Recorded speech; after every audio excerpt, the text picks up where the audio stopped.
As I mentioned earlier, parliamentary elections just wrapped up in the European Union, and while the political centrists remain in control, the right made enormous gains, while Liberal and Green groups lost some influence. What has caused the shift, and what will these results mean for the future of the EU? With analysis, I'm joined by the director of the Margaret Thatcher Center for Freedom at the Heritage Foundation, Nile Gardiner. Thank you for coming back. It's great to be here. Great to see you again.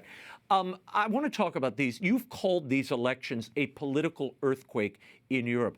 Give our viewers a sense of why this is happening and what convinced these voters in Europe to move to a different choice, move to the right. Well, Raymond, thanks very much for having me on the show today. Great pleasure to be here. And I would say there are several key factors behind this political earthquake in Europe, and it is a political earthquake. These are seismic changes that are taking place across much of Europe, especially Western Europe, and some really big changes ahead. So I think the most important factor, undoubtedly, is mass migration into Europe, legal and illegal. And this is the number one issue for European voters. It's the number one issue, of course, here in the United States.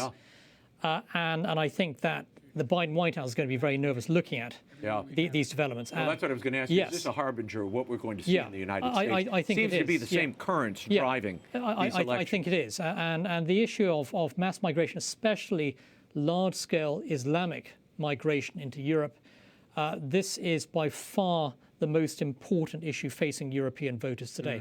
And it impacts elections in France, Germany, Spain, Italy, the Netherlands, Belgium. Every single country, certainly in Western Europe, directly impacted by this, because Europeans are concerned that their countries are being changed beyond recognition as a result of mass migration. And some of this is illegal, some of it's legal. But it's a huge problem. So that is by far the most important single issue. But there are other issues as well. A rejection, of course, of far left-wing environmental policies, and several other key factors as well, which we can discuss. But those are the key drivers here. I mean, in France, you saw Macron almost instantly reacting by calling these snap elections. Yes. What is happening there? Is this his attempt to rally sort of the moderate parties against Marine Le Pen and her very conservative party there? Well, so Le Pen's National Rally actually pulled in over 31% of the vote. Right. Emmanuel Macron's party pulled in around 14 to 15%, and so it was a humiliation for Macron. And Macron is a very arrogant politician. He did not take this defeat well, and he called this snap election with the idea that somehow he's going to do really well in the parliamentary elections. 2 stages, the end of June, early July. But most polls show that Macron's heading for another big defeat. Wow. What do you make of the reaction you saw in Paris with the left-wing protesters uprising? Is that what you expect we'll see if Trump is victorious in November here? Yeah, of course. I think on both sides of the Atlantic, the left are absolutely horrified at the idea that their grip on power is now being challenged. And I think you're going to see the same kind of reaction, of course, in the United States if Donald Trump wins re-election. And the left don't really like democracy very much, and they don't like results that go against them. So, you're going to see the same kinds of howls of outrage in America that you're seeing right now in Europe. Did you happen to catch the opening of the G7 when the leaders came in? There was this moment where Joe Biden walks in and he's with the other world leaders, and he's almost being led off the dais, Niall. And it struck me, the image of that, the United States literally being led by the hand. Yes. What does that image convey to you, and what message is Europe taking from it? Yeah. And China. I think firstly, it's sad to see these scenes of the U.S. president clearly out of his mind. He doesn't know what he's doing. He has to be led, of course, by Giorgia Meloni, the Italian leader. And this is a humiliation for the United States, the world superpower on the international stage.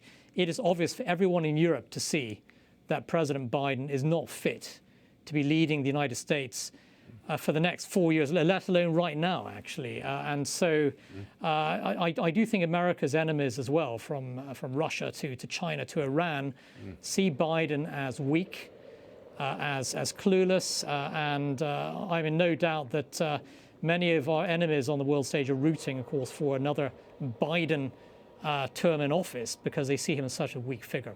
Niall, the President Biden agreed, along with the G7, but Biden agreed to a 10-year security agreement with Ukraine at the G7 summit, and the president, along with his counterparts, reached a deal to give Ukraine $50 billion in a loan guarantee backed by the United States, and with frozen Russian assets.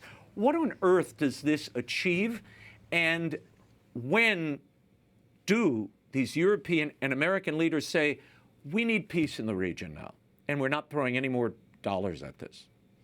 Well, I think that it's really time, of course, for European leaders to step up to the plate on the Ukraine front. The U.S. taxpayer, of course, has carried the overwhelming burden. So far, the Biden administration has no clear strategy for any kind of victory in Ukraine. Biden appears clueless a lot of the time. And I think that the United States needs a very clear strategy for Ukraine. Biden has not presented that at all. And what we see from Biden on the world stage is just confusion. And we see a lack of direction, I think, for U.S. leadership. And, you know, Joe Biden is no Ronald Reagan, is he? And he has no clear-cut vision for U.S. leadership on the world stage. And I'm very concerned about America's leadership in the world with Joe Biden at the helm, frankly. Well, you wrote a column about this recently, and you're really concerned about the decline of America's dominance. You wrote specifically about the moment of silence offered for the late president of Iran, this misplaced sign of respect for a man widely known as the Butcher of Tehran. Should Biden win another term, how do you see America fitting into the superstructure of the world politics, and how vital are the world's interests to the resurgence of American power? Yeah, I think if we see another 4 years of the Biden presidency, and it's been an absolute disaster, I think, for the United States, I fear for the future of the free world. I fear for the future of the United States. This is the most left-wing administration in American history.